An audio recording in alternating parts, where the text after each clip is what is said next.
What's up, everybody? Welcome to the first Hogwarts Legacy gameplay stream. I'm Chandler Wood, Community Manager here at Avalanche Software, and we've got a lot of really exciting stuff to show you today. But before we get into showing you the game and gameplay, I have a few wonderful guests that I need to introduce you to. First up, we have our community guest host. He brings you the latest and greatest in Hogwarts Legacy content. He's the local Merlin conspiracy theorist. Guilty as charged, yes. One half of Expecto Go, Yeah. James Whitehead. Thanks, Chandler. Yes, I'm James Whitehead of Expecto Go, bringing you guys the latest and greatest in Hogwarts Legacy content. And I am one half of Expecto Go, the other half, my wife Sue, represents that other half. So I'm excited to be here, and thank you, Avalanche Software, for inviting me. I cannot wait to go over this gameplay. I just got to say that. Welcome, thank you for being here. And we've got two people from the studio, just two of the many people bringing this thing together, the magic of Hogwarts Legacy. Game director, Alan Tu. Hello, everyone. And senior environment artist and Hogwarts expert, Boston Madsen. So thank you for taking time out of your very busy schedules right now to sit down with us to help us show everybody gameplay. So what we're going to be showing you today, first, the character creator, because it's your legacy, and you have to create yourself when you get into to get into Hogwarts and bring your whole authentic self to Hogwarts. So we're going to show you that character creator. Then we're going to dive into a tour of Hogwarts, and it's just a small tour of Hogwarts, right? Because Hogwarts is huge. Hogwarts is really big. So we're going to be showing you a little bit, but it's still a lot. So, and finally, ending up with combat. A little taste of combat, a little taste of how all that works. Let's go. Just a little taste, yeah. So we're excited to get there. But again, first and foremost, we need to get into this character creator. And James, with you here, we wanted to let you create this character. So Andrew, who is going to be doing all of our gameplay capture today, is going to be handing you the controller. Oh my gosh. All right, I won't break anything. All right, so what are we looking at right here on this screen? These are your presets. So a lot like other games, there's some initial settings that you can choose for your character that just kind of get them into like the ballpark of what you want to be, who you want to be, and what you want to change. Oh man. And then once you're in that ballpark, all of the other tabs let you dial that in, be exactly who you want to be. It's our goal with this is to make sure that for anyone that fantasized about bringing themselves to the school for the very first time, that they feel like they have the options in order to represent who they are and essentially bring themselves to Hogwarts, or whatever character they want to bring to Hogwarts. Oh my God, and options galore. Do you mind if I try to put myself in here right quick? This is all about you today. Okay. All right. So, yeah, that's me. We're here. That's me right there. All right, so that's step one. We're pretty close, but let's look at everything here. You know, play around with some of these options, like really. All right, so what are we looking at with this option over here with the tab? I see face stuff. Yeah, so a lot of the different faces that you saw in the previous screen, all those faces are choices that you have here. So now you're just kind of getting into the details in your face shape, in your skin color. And then because we knew a lot of people going right in are going to want it right away, even though it's an option later in the game, you can collect different types of glasses, put them on later. We give you some options right up front if you want to have glasses for your character. Oh man, oh my gosh, look at the structure of the faces with this. Wow, you guys thought of crazy. I like that. I don't think my face is that skinny, but I think we'll go with that. I think we'll go that route. And down here is this. Those are your glasses there. Oh, so we could go Harry Potter if we want. Awesome job. Oh man, and this is just some of the options, I'm assuming. Yeah, so through the course of the game, there's a lot of different options that you'll keep unlocking. Okay. So as part of kind of like gear for the character, there's lots of different classes, there's even masks, there's all kinds of things over the course of the game. I like how it's all Victorian era though. Yeah, like, right up front. Such a good call. Oh my gosh. All right, so now, we can go fleek on this one with the hair. I spend a lot of time here just like dreaming about my different characters. And what Oh my gosh, the pony. The thing I'm always amazed by whenever I see any aspects of Hogwarts Legacy's character creator is just the texture. And like you even adding the bounce with the hair moving around. That kind of looks like Hermione a little bit. I'm not even gonna just like Fred. I'm not Fred. And we can just go, can I go like Tonks purple or green a little bit? Absolutely. Oh. Yo, this is so cool. Oh, I like that. That is cute. Oh, okay, so little behind the scenes. I used to have this type of hair like way back, but was it purple? I wanted silver tips, so that was the closest I got to any color. But oh my gosh, this is so cool. So you literally can bring yourself. Like it's a myriad of textures and different hairstyles here. All right, so now we're getting over here to play around with some of the... These are more subtle options. We've Okay. got freckles, moles, different things like when it comes to your complexion, like darker eyes, maybe like some shading on the cheeks. Oh man, you guys literally thought of everything with this.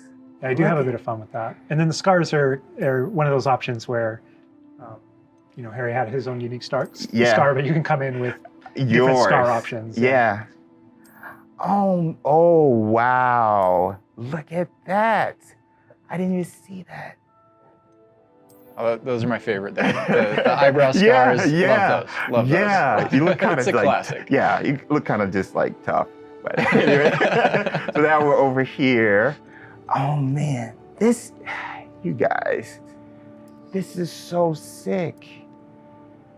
Again, getting more subtle here, really like dialing in that face to really get your... I don't know how revealing I want to be with my facial features now. Just like, I kind of have a big face. Yeah, my eyebrows kind of sit kind of low.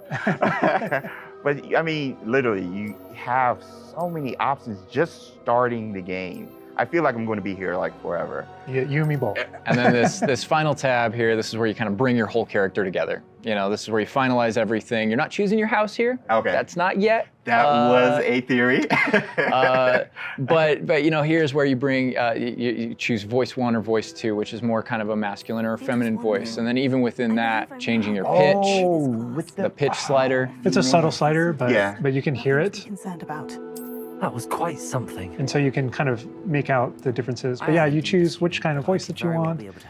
You'll be selecting your difficulty here. For today, we'll just go normal because Andrew's going to be taking us through some of the experiences with combat later. And we can talk a little more about difficulty, with combat and how that plays in. That is a But I big think question. the important thing here is like if for people who aren't gamers especially, Right. story mode is a way to get into this without being worried about like, oh, do I need to be good at games? Like, no, just enjoy this game. And I will put expecto and then go.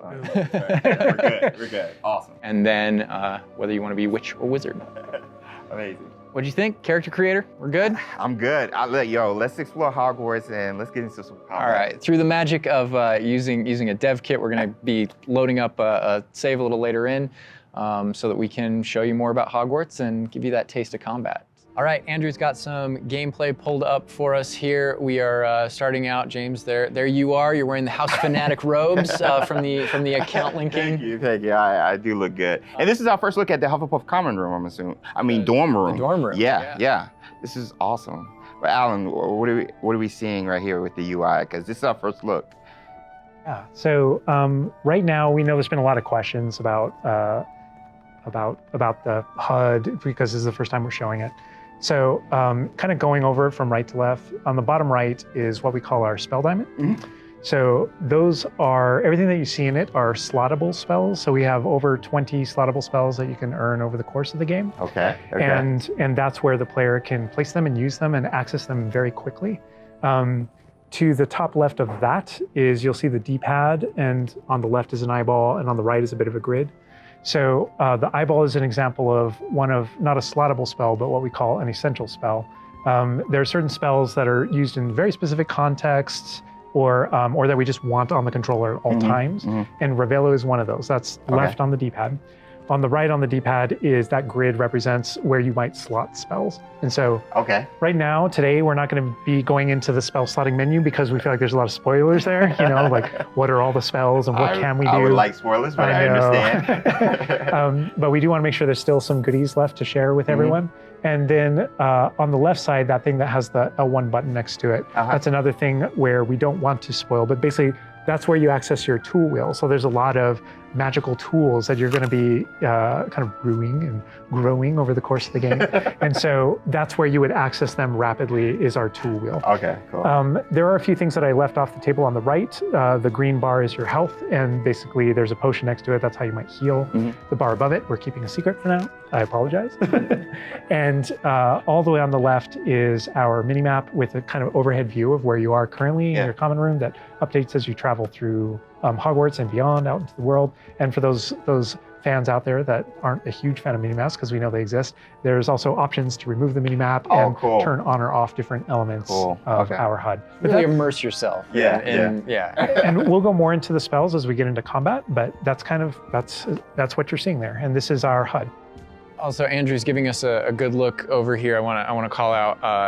I'm a big fan of the bedside tables in the dormitories. Very nice bedside tables. They are nice bedside tables. Yeah. The honey-colored wood was mentioned in the writing. It's part of lore. It's part of lore. There we go. All right. So now we're walking out into. We really tried making these low-ceilinged dorms to give you that Badger set sort of feel. And the first thing I know is the music.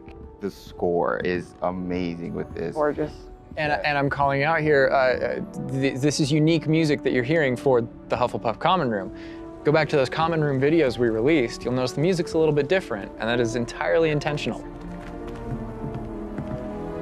We just want to welcome you to your common room in every single house, just a little bit differently. So you can customize that experience right away. Oh my gosh, that's so awesome. Look at that. So I mean, beautiful design. We could spend like the entire rest of the stream just in the common room here and talking about it, and I'm sure Boston and James could be like just geeking out over it. All the details come from J.K. Rowling's writings for this common room. The round doors, the hanging vines, even the dancing badgers on the fireplace. It's got a real earthy vibe. Yeah. It's very, very earthy. Which is like elements for each of the houses, right? Hufflepuff is earth, Ravenclaw's air, Gryffindor is fire, and Slytherin is water. We really leaned into that for each common room. Wow. So if it feels earthy, we've got a little earthen passageway. That's what we were. Hopefully, it should feel very familiar. Yeah, it does. It does. But I know you don't want to leave, but we're gonna be leaving. Thank you. I understand. Whoa, the sound effects though. Like, looking back at the past trailers, it was just music, but kind of hearing how Hogwarts is now, it's so cool. Very tactile. Yeah. Andrew's going to make use of one of our spells, Revelio. Use Revelio right here, because there's a little magic going on. You notice a little something there. Yeah. So these are something that we kind of interchangeably call Revelio pages or lore pages. And you'll notice a bunch of things pop up on the screen. Yeah. You see that we got some XP for it. Mm-hmm. And you can also see that we've advanced something called like a field guide challenge up in the corner. Uh-huh. So I want to talk about that a little bit. So we had to ask ourselves, what? Continue, I'm sorry. There may be something you may or may not be able to tickle there. Yeah. But in our game, we had to answer the question, we're a late fifth year. What does that mean? How do we catch up to the other students? Okay. And so we have an answer to that question, and it's given to you by the staff. So there's something that we call the Wizard's Field Guide that's granted to you early on in the game. And the Wizard's Field Guide is how you actually work on catching up with the other students. So Andrew, if you hit pause for me up here, before we push forward a little bit, you can see in our pause menu, it's got this book theme. Wow. That's your Wizard's Field Guide. And you can see your house kind of crest overlaid over it. Okay. Right? And you can see that on your level as well.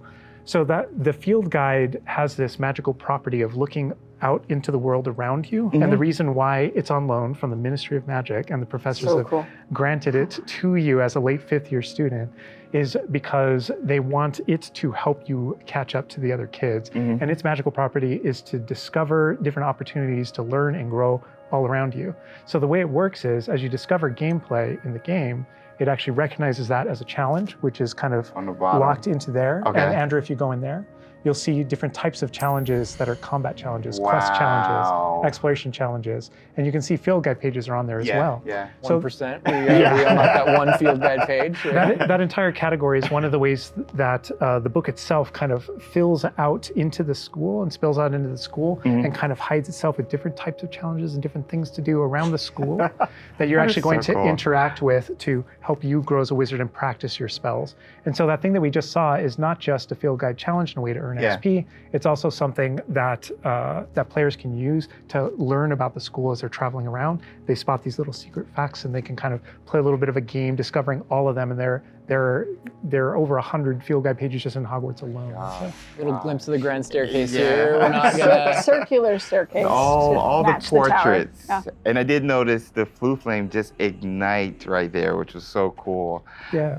Oh man. Fast travel points there. House hourglasses. We had to. How much fun was it designing those and putting all those in there? They're gorgeous, but that they're there just like in the books. Yes. Right next to the Great Hall. It's a nod to lore. House points is not a core mechanic or system in the game. We It is didn't turn it narratively. into like a gameplay system, but it's definitely present throughout our narrative. And there are lots of choices where we want to nod to things that aren't necessarily gameplay systems, but we nod to them as part of the narrative. Over to the right Part of the there, wizard Andrew world. was teasing. That's the Great Hall over through those doors. Again, we're not going there. He's just kind of like, no. Cool. Here's another collectible page. You know, just again showing you like just these things around Hogwarts that you can do and pick up and. That's a shot straight from the trailer too. Just that part right there. I recognize that. We might be giving you a little fan service here with callbacks to those. So.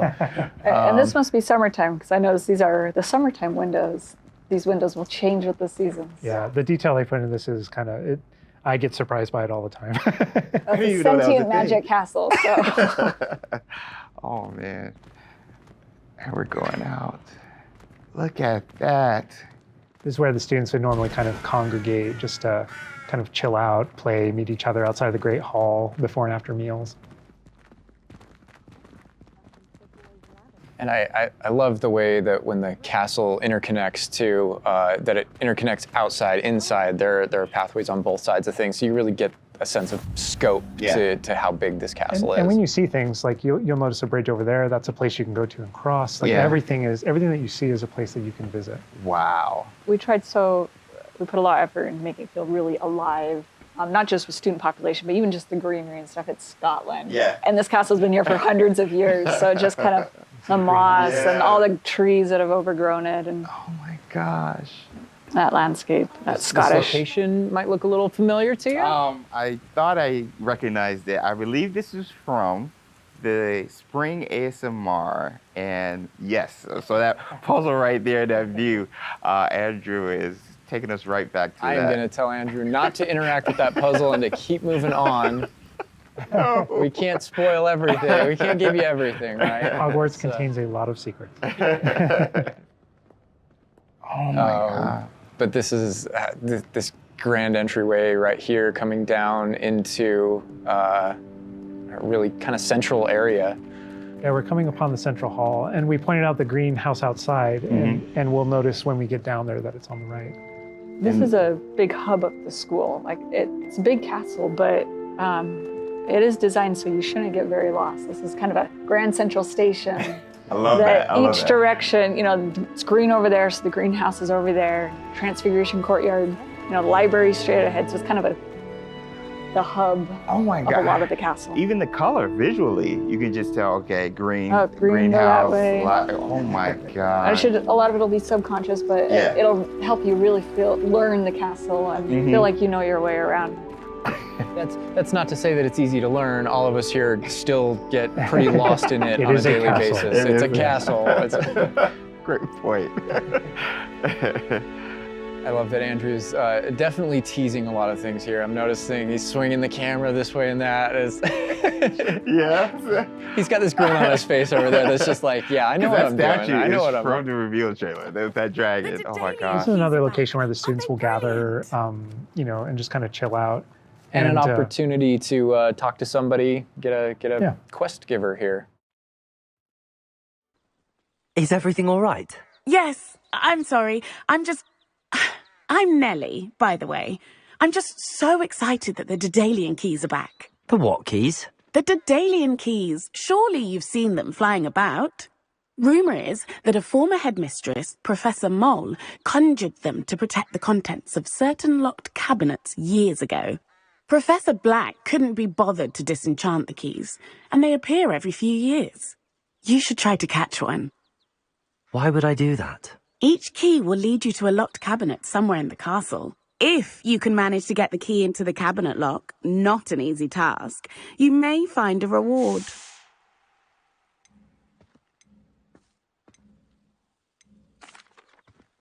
Perhaps I'll give it a go. I hope you do. In fact, I think I heard one of the keys in the astronomy tower. You should listen for them. So those kind of I side hope quests you are find really, it's a cool way to interact If you manage to with open a your cabinet. fellow students, with perhaps other teachers, with, various things like that, as well as teach you some more of the secrets of Hogwarts, I think. There's a in this little case, bit of that. absolutely. Yeah. So the students are a way to kind of like flesh out the school opportunities around it, what we can do, and then those interactions, different interactions with different characters can also offer different choice points for the player. And then some of those things can affect things game wide. Some of these affect characters' lives, the ending of the game. And sometimes it's just about you being a little bit of a Sometimes nice just about guy the or just mission. being a jerk. Yes, absolutely. So the scale really varies, but those opportunities exist for the player. Wow, look at this.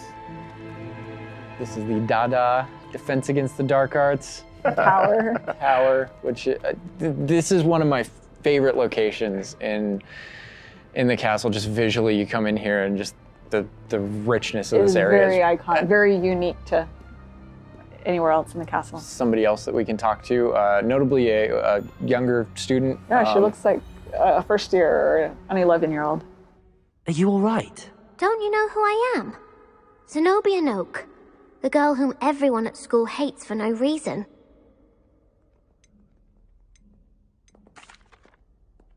Everyone hates you. Why? Because Hogwarts is full of bullies and spoilsports. Leander Pruitt's one of the worst, that no-talent moon mind. I wanted to make some new friends, and so I brought my collection down to the common room. My gobstone collection, that is. I was hoping someone would want to play. Are you familiar with gobstones? Little balls, like marbles. Grand game. And if you lose, they spray you with a foul-smelling liquid.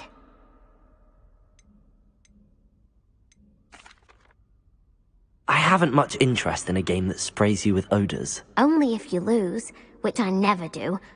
Or at least, not often. People can be so cruel. Just because they're sprayed all over with smelly gobstone spit, it's their own fault for losing. Imelda is one of the worst losers. Everett and Astoria are terrible as well. And now those poor losers have taken my gobstones and hidden them in very high places all over the school.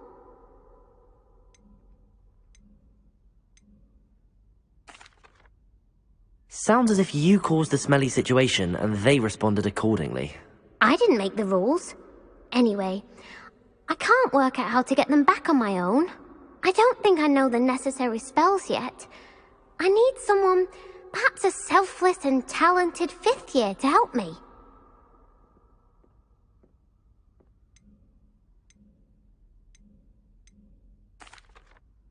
I'll see what I can do. I'd appreciate the help. If you do find all of my gobstones, do come and see me again. I'll be back to playing Snake Pit and Jackstone by myself in no time.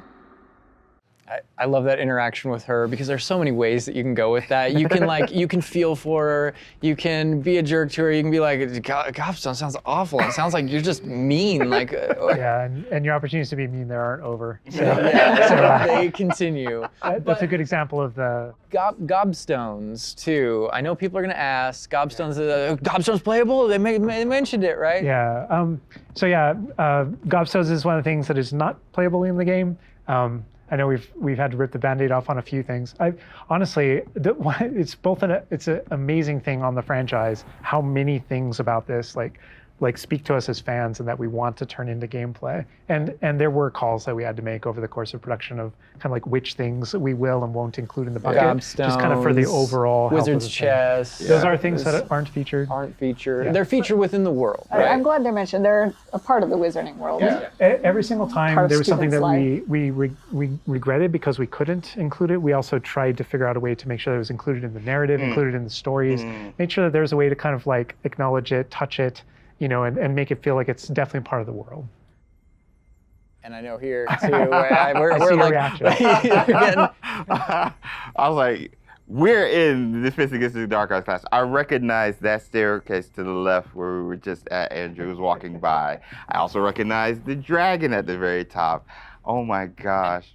Being in a classroom, I think this is a good opportunity to talk about how classes work, because we've gotten a lot of questions about that. Is it a schedule-based system? Is it so tell us how classes work? Yeah, so ultimately we decided not to go the sim route. So I think like one of the speculations was, is there time of day and you know, that kind of thing. Like, can I miss class at this time of day? There is a day-night cycle. Yeah, there is a day-night cycle, but everything is very narrative-based, and so there's a big mystery going on in the world. There's something happening in the narrative, and we essentially see it as kind of like chapters in that narrative. Each chapter of which has a set of missions that you can choose between as you're progressing through the game, and classes fit within that structure. So there are mainline things that the players have to do, and then classes also appear on the sides as well as optional things that help you advance your spells. It's absolutely true that classes provide all of your major tools throughout the gameplay, your spells, your major abilities. You get to know the professors. Each one of them has these bespoke kind of events and moments in those missions. And then there are also additional opportunities outside of that through kind of like side classroom missions, essentially, where you can learn additional spells or things that you need in your adventure and also get to know the professors better. And I just want to call out something that Andrew's been kind of showing off, ways to kind of interact with the environment and just engage with the world. And, you know, maybe down there he's sipping some tea with the I saw that. Victorian high, high society. High society. Yes. And it's no wonder you like this area because we built it for like the purebloods and the Slytherins. Oh, and, come on. Well, like, speaking of lived in, like, the sound effects again, the chatter of the communication that's happening and the footsteps, like, it just makes it feel more alive. Little events like that, the brooms going I by just saw a broom overhead. go by. Love that. The data tower was one example, but no two hallways should look the same in Hogwarts. It has a lot of personality. Every hallway should be a little bit different, and that's mostly to help orient the player, Right. help you not get lost. But this is Hesperus Hall. That's a little nod from the Marauders, a name that came from the Marauders map. But every hallway will have a little bit of a different personality and personality. I like that because Yeah, it a gives lot of it does like character. Hogwarts has character. Hogwarts is its own character no matter where you go. Yeah. Feels just a little bit different. Yeah. sentient castle full of magic for hundreds of years. Yeah. It's going to kind of And grow full and of, develop. Oh, I heard something. Yeah. Speaking of characters. Speaking of magic, Mr. Magic himself. I feature a poltergeist too. You know, we talked about building on lore too. I know there's that statue over to the side. Oh, yeah? That's Do you know who that is? Lachlan the Lanky, Yeah, and he's yeah. got his Bowtruckle friend. And I think if players don't know, there's another Well, Revelio sorry. page there. Yeah, there's a map of Argyllshire. We know the fat lady hides It there. hides behind it. That's right. The third book. But sometimes a hallway has personality by how it looks, or we just passed a music hallway where the portraits have kind of taken it over, and so the sound makes it really unique. All right, I gotta call this out here. I know there's been some criticism in the past that our trailers and our gameplay and what we've shown so far has not had enough owls. Okay, so here we are at the owlry. We're looking directly at the owlry to show you all of the owls. It's a lot of owls. It's a lot of owls at the owlry. I love all the owls. fog rolling down that. Great callback. Great call. No, I also love that as I one of my favorite things about just kind of going around on the outside of the school is that all those things that I see are places that I can go to, that I can visit. I just love that sensation That's knowing so that is cool. real. That lovely Scottish countryside. We're kind of closing out our mini tour of Hogwarts, and again, it was but a fraction of this enormous castle. On it all. But we're closing it out here in the clock tower, so another recognizable location. Yeah. But this is where Crossed Wands, which is the secret, not so secret dueling club is that the students have put together. Professors definitely know about it, but they think they're being clever. And it's run by this Lucan Brattleby here. Who's in a younger year, but we kind of like that that he's running things. Hello, Lucan. May I use the training dummy? Of course. I'll fetch it and give you a list of combinations to practice. Ready to have a try now? That would be wonderful. Be sure to cast all your spells before the dummy lands. If you need to stop practicing before you finish all of them, let me know. And this is a really good opportunity to now jump into combat, because really in the game, this is going to be the first time where you yourself get to learn about combat and combos in a big way and in a new way. For me personally, this was where the game like really starts to open up to the possibilities. Yeah. So we've set up a training dummy, and this is kind of an activity where you're supposed to execute according to kind of the iconography on the top. Now, what we see on the top is the Accio spell, followed by 4 what we just kind of lovingly refer to as basic shots. There's certain spells what the wizards kind of like use, just kind of fling. Andrew's using one now. And you trigger that by tapping R2 on your controller. So you can see in the corner R2. So if you tap R2, that throws out a basic shot. But that R2 is also your gateway to all of the spells that you might slot. So if you hold R2 instead, you can see how the diamond expands. And if we let go, you see how it contracts. Yeah. And so if you hold it again, it expands. And so when it expands, then all the spells that you slotted while you're holding that button can now be tapped with your face buttons. Awesome. And not only that, but over the course of the game, you can gain additional spell diamonds, up to 4 additional ones, so that you can slot up to 16 spells, pretty much instantly. And then that helped us fulfill the fantasy of in combat, I need to be able to access things very rapidly. Yeah. And so you learn over the course of these events, how to juggle not just the spell casting, but also it reinforces an understanding of another feature of the wheel, which is their cooldowns. So as you're casting spells, just to make sure that you're not just kind of like repeatedly using one thing over and over and over again, you can see cooldowns on the spells that he's using on the wheel. And then as you progress through the game, there are different things that can affect things, like cooldowns through your talents, different things that allow you to kind of like juggle and adjust and update those things. And so if you hold down R2 and you tap the D-pad, it will switch between your other diamonds if you've unlocked them. And that's how you access all those. Oh, man. It looks like we're about to get some action over here. Yeah. So this is a great way to kind of learn how to pull things together, So you pull those combos right together. Here. Yeah. Tap, Accio, tap, tap, tap. Awesome. Well done, Andrew. And that's just against the dummy, but I mean... I'd say that's enough practice. You looked good out there. Thank you, Lucan. I say better to discover one's weaknesses during practice than during a duel. You'll be a fearsome challenger now. I think now we can take on something a little more challenging. It's going to shoot back. Now let's talk about some more features of the combat system. Hello, Lucan. Is the next round of Crossed Wands all set? Why, yes it is. I've got a great match lined up. Ready for another round? We're on a PS5 dev kit here, so we're going to be able to kind of pause I'm the action Yeah. and talk about what you're seeing on the screen, because there is about to be a lot going on. Okay. All right, here you can select if you want to fight with somebody else, some of your of the other classmates. students. Yeah. But in this case, we're not. We want that action to feel a little more frantic towards you to really get you that sense of combat. So Ready to apparently get you've thrashed. got quite the reputation because they've got you up against 3 people. 3, yeah. Apologies Off the in jump. So I can explain this just because I know people are going to go into it, but we can probably just kind of jump in. You're not the only one that has Protego and the ability to deflect. The enemies do too. And we actually play with that when it comes to the spell casting. So you notice that there are different colored kind of shields around the different characters. And you also notice that your spells have different colors on them.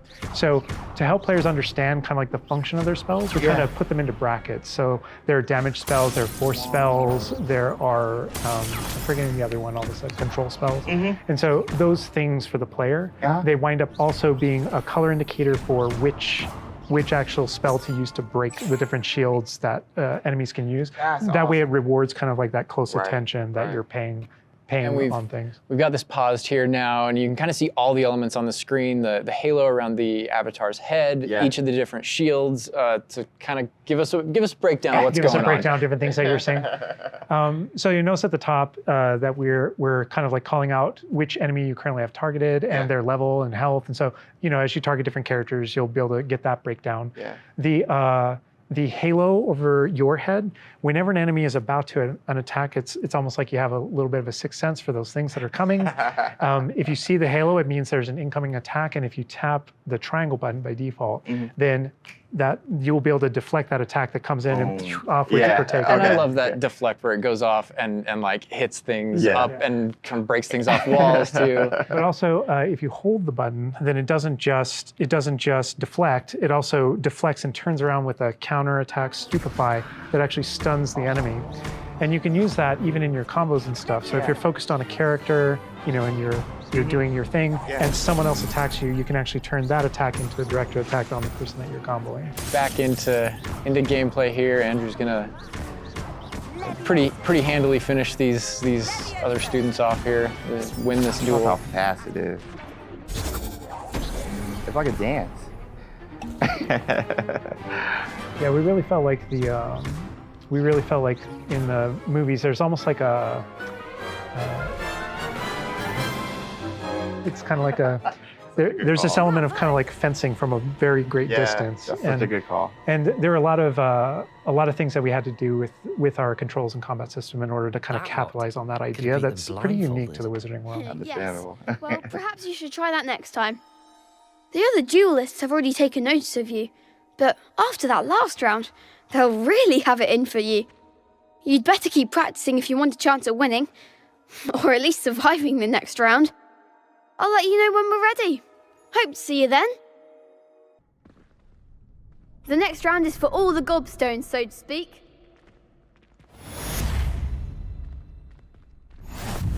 And that is more or less going to wrap it up for us for now, for what we wanted to show you. Character creator, tour of Hogwarts, and just that little taste of combat. But we didn't want to leave you without maybe a little taste of something that we may show in the future, may show next time. So leaving the castle, going out here. More owls confirmed. Owl mail. There's the owlry again. Yes, all of the owls. But yeah, just heading out here again to show you like from Hogwarts to the world beyond Hogwarts. And Oh man. this is not somewhere where we're going today, but we will definitely be taking you in the future. A little glimpse at the scale of the castle back there.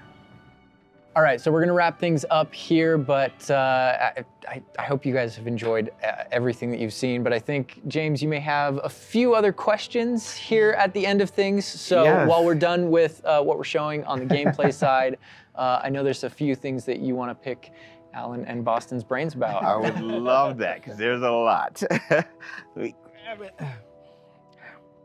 All right, so some of these questions we did pull from the community secretly, but I did pull from the community. So, And also from, going through this, I Based feel like off of- you've come up with some things you want to talk a little more about, I'm sure. elaborate on, because we went through character customization, Hogwarts itself, and even combat. So this would be like for the both of you guys. Will we be able to go back and change our character creation if we don't like it? So not everything, but there are certain things with hairstyle, hair color, so kind of like core shapes, like with the body and face, not after the fact. Okay. But there are lots of things. There's kind of like a barber shop in Hogsmeade that you can go to, and Of course, there's inside a wizard there, barber, That's right? right, yeah. You could change your hair color for holidays or something, right? Oh my gosh, that would be so cool. And the game features a lot of appearance customization in it, so there's a ton of options there. But that's in terms of like your character and the stuff that you have, the character creator. It's like a smaller set of what you saw there. Okay. Oh my gosh, awesome, awesome. Next question, what kind of leisurely activity can we do? Can we study with our free time? I mean, what will we be doing just hanging out in Hogwarts? Because as you progress through the game, there's a bunch of different missions that open up. Most of them are driven by different characters' personalities. You know, some of them want help getting up to hijinks, or some of them want to just explore secrets in the castle because there are new secrets in our castle to explore. And so, so I think there's a bunch of things to do. And when it comes to class, as I mentioned earlier, it's not just kind of like the mainline stuff. There are kind of like extracurricular assignments, some of which are optional, some of which are kind of like blockers for main mission. Kind of like you can't go on this mission until you have the spell. And then the spell is open, you know, the assignment and how you complete it with your professor. And so there are opportunities to study, so to speak, like with that. But they do all take the form of our mission structure. As you mentioned earlier. Wow. Let's get into some combat right quick. Do spells have different levels, or are they all equal? Do spells have different levels, or are they all equal? I'm trying to think of how to describe that. So each spell has kind of like its own core identity and what it does in the game with regards to both kind of like puzzling, world exploration, and enemy combat and all that kind of stuff. And then it's through the talent system. When you go into that, it's kind of like each of those spells has ways to kind of like advance and grow and change. And as you spend talents, in some cases, it even changes like the way you approach the battlefield and things like that. So I'd say that's no more true than with like dark arts, for example. And as you go down that line and you kind of play around with those talents, it really does start to kind of like affect even how you approach combat and how you think about the battlefield. I won't be touching the dark art stuff, but I know many of you guys will be. Maybe on your second playthrough? Second playthrough, yes. Dark Hufflepuff coming, #soon. I want to close off with this question, and this will be for everybody, and we'll start with Boston. With this game that you guys have been working on for however long and the excitement you guys have, what's one aspect of Hogwarts Legacy that you are excited for the fans to experience? Boston. I think I'm just excited for the fans to play through the world, specifically the castle, and maybe go read those books again. I hope that whether you're already a fan and love this game, or this is your first introduction into the world, I hope they just point at each other in the best way possible. And I'm just excited for fans to get to finally go to Hogwarts and feel like they can own it and live there. I've lived there for 5 years. It's a great place to live. Official 5th year. It's really funny because I want to give a different answer, and I will. But I actually feel like the most honest answer is really similar. Because my favorite thing when running around, playing the game, and getting to know Hogwarts the way Boston knows it, because she knows the school and the lore better than I do, and thank God, right? Because you want the person architecting it to really know that. But when I rewatch the films or I'm rereading passages from the books, there's a different relationship to those things having played the game. And so it's really looking over the edge and seeing location. I'm like, oh my God, I'm right there. And in the movie saying, I know what's around that corner in the film. Like if you go down this way, there's actually a thing over here, and there's this person over here, and this thing happened, and it just adds all this richness to everything that you already love. And not just that, but you're gonna add your own story. So you know what happens around that corner because you did something. And then the quick answer, just to have something different, is I just love being on a broom. I just love looking at the whole world and just being like, okay, I can just go. I can go there. That vantage point, there's just something exhilarating about it that feels very different in that kind of open air and on that thing. It just it's kind of incredible. And wrapping it up, for me, it's just bringing the community together with it and sharing those stories, because it is your story, and you are going to be writing. This is your unique experience within this, and even within the things that are the same, it's going to be your unique experience. It's different from mine. It's different from. We're all approaching it from different places, and I think that's going to be really cool the way that everybody brings those things together. All right, and that's everything that we have to show you today. I know maybe it wasn't everything you wanted to see, but it was a whole lot of stuff. Character creator, a little mini tour of Hogwarts there, just a small part of it, a little bit of combat. and we do have some more stuff coming up for you in the future.